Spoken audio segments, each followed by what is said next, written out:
kudune damkar iki. Lah iki kudune damkar nek ora damkar ya ora iso no. Few moments later.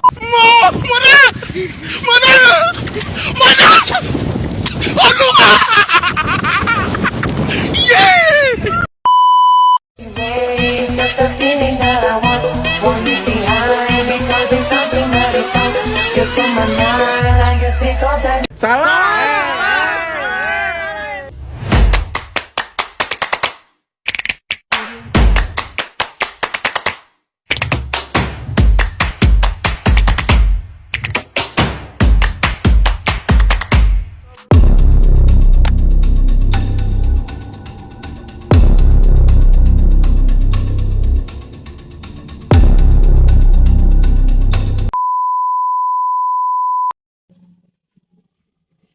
Bismillahirrahmanirrahim. Assalamualaikum warahmatullahi wabarakatuh.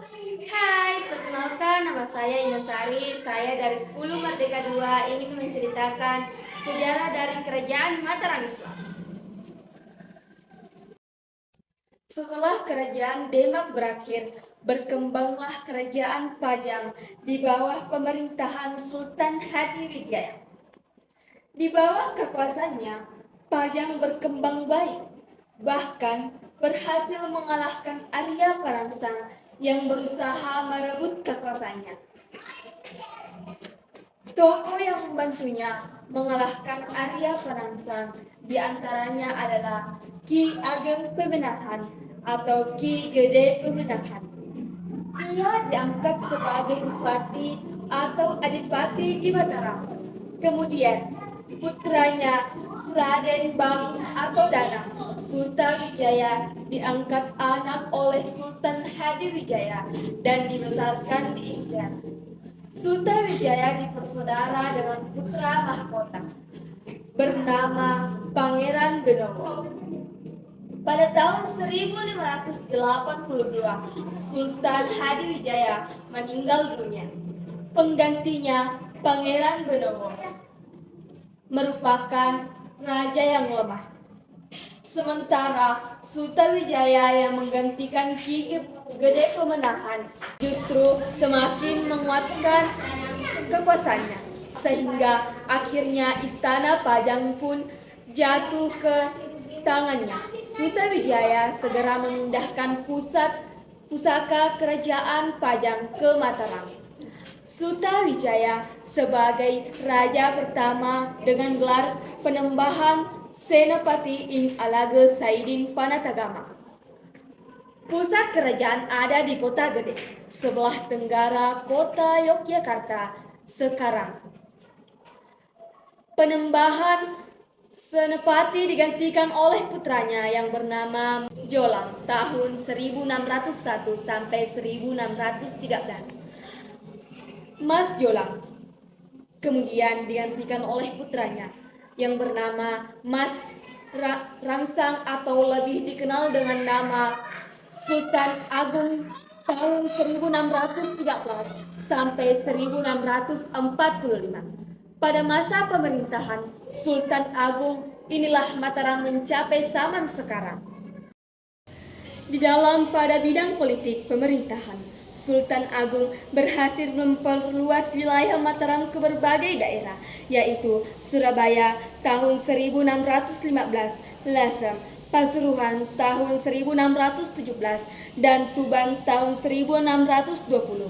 Selain berusaha menguasai dan mempersatukan berbagai daerah di Jawa, Sultan Agung juga ingin mengusir VOC dari Kepulauan Indonesia. Kemudian diadakan 2 kali serangan tentara Mataram ke Batavia pada tahun 1628 dan tahun 1629. Mataram berkembang menjadi kerajaan agraris pada bidang pertanian. Mataram mengembangkan daerah persawahan yang luas, seperti yang dilaporkan oleh Dr. Dehan Jan Vos dan Peter Fransen bahwa Jawa bagian tengah adalah daerah pertanian subur dengan hasil utamanya adalah beras. Pada abad ke-17, Jawa benar-benar menjadi lumbung padi. Hasil-hasil yang lain adalah kayu, gula, kelapa, kapas, dan hasil palawija. Di Mataram, dikenal beberapa kelompok dalam masyarakat. Terdapat golongan raja dan keturunannya, para bangsawan dan rakyat sebagai kaula kerajaan. Kehidupan masyarakat bersifat feodal karena raja adalah pemilik tanah beserta seluruh isinya. Sultan dikenal sebagai panatagama, yaitu pengatur kehidupan keagamaan. Oleh karena itu, Sultan dimiliki kedudukan yang sangat tinggi. Rakyat sangat hormat dan patuh, serta hidup mengabdi pada Sultan. Bidang kebudayaan juga maju pesat. Seni bangunan ukir, lukis, dan patung mengalami perkembangan. Kreasi para seniman, contohnya terlihat pada pembuatan gapura-gapura serta ukir-ukiran di istana dan tempat ibadah. Seni tari yang terkenal adalah tari Bedoyo Ketawang. Pada praktiknya, Sultan Agung memadukan unsur-unsur budaya Islam dengan budaya Hindu Jawa. Sebagai contoh, di Mataram diselenggarakan perayaan dengan membunyikan gamelan Kiai Nagawilaga dan Kiai Guntur Madu. Grebek diadakan 3 kali dalam 1 tahun, yaitu setiap tanggal 10 Zulhijjah atau Idul Adha, 1 Syawal atau Idul Fitri, dan tanggal 12 Rabiul Awal atau Maulid Nabi. Bentuk dan kegiatan upacara grebek adalah mengarah gunungan dan keraton ke depan Masjid Agung. Gunungan biasanya dibuat dari berbagai makanan, kue, dan hasil bumi yang dibentuk dengan menyerupai gunung. Upacara grebek merupakan sedekah sebagai rasa syukur dan raja kepada Tuhan Yang Maha Esa, dan juga sebagai pembuktian kesetiaan para bupati dan punggawa kerajaan kepada rajanya. Sultan Agung wafat pada tahun 1645. Ia dimakamkan di Bukit Imogiri. Ia digantikan oleh putranya yang bergelar Amangkurat. Akan tetapi, pribadi raja ini sangat berbeda dengan pribadi Sultan Agung. Ya, Amangkurat adalah seorang raja yang lemah, berpandangan sempit, dan sering bertindakan kejam.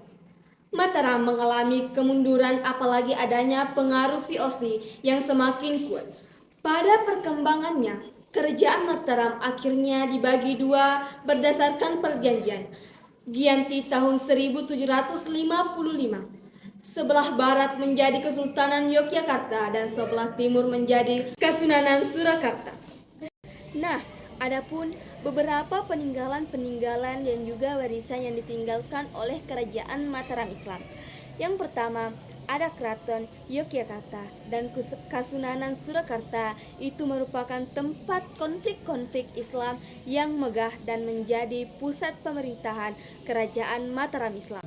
Lalu, ada Masjid Agung Kota Gede, merupakan masjid bersejarah yang didirikan oleh Penembahan Senopati, pendiri kerajaan Islam. Lalu, ada makam Imogiri yang merupakan kompleks pemakaman raja-raja Mataram Islam yang terletak di Bantul, Yogyakarta. Selanjutnya, ada Taman Sari. Taman Sari merupakan tempat kompleks pemandian dan taman air yang didirikan oleh Sultan Agung. Lalu, yang kelima ada benda-benda pusaka Keraton Yogyakarta dan Kasunanan Surakarta, menyimpan banyak benda-benda pusaka kerajaan Mataram Islam, seperti gamelan, wayang, dan keris. Lalu, ada warisan kerajaan Mataram Islam. Yang pertama, ada sistem pemerintahan kerajaan Mataram Islam. Memiliki sistem pemerintahan yang teratur dan tertekstur. Lalu, ada kebudayaan. Kebudayaan Mataram Islam memiliki budaya yang kaya beragama, seperti seni tari, wayang, dan seni batik. Lalu, ada ekonomi. Kerajaan Mataram Islam memiliki ekonomi yang kuat dan maju. Yang terakhir, ada bahasa. Di sana, terdapat bahasa Jawa, berkembang pesat pada masa kerajaan Mataram Islam dan menjadi bahasa dominan di Jawa. Kesimpulan, pada kerajaan Mataram Islam merupakan kerajaan yang besar dan berjaya di Jawa. Kerajaan yang ini meninggalkan banyak peninggalan dan warisan yang masih kita dapat lihat dan rasakan hingga saat ini. Peninggalan dan warisan ini merupakan bukti-bukti kejayaan dan kekayaan budaya pada kerajaan Mataram Islam. Mungkin itulah yang dapat saya sampaikan tentang sejarah dari kerajaan Mataram Islam. Wabillahi taufiq wassalam. Wassalamualaikum warahmatullahi wabarakatuh. Dadah. I used to think that I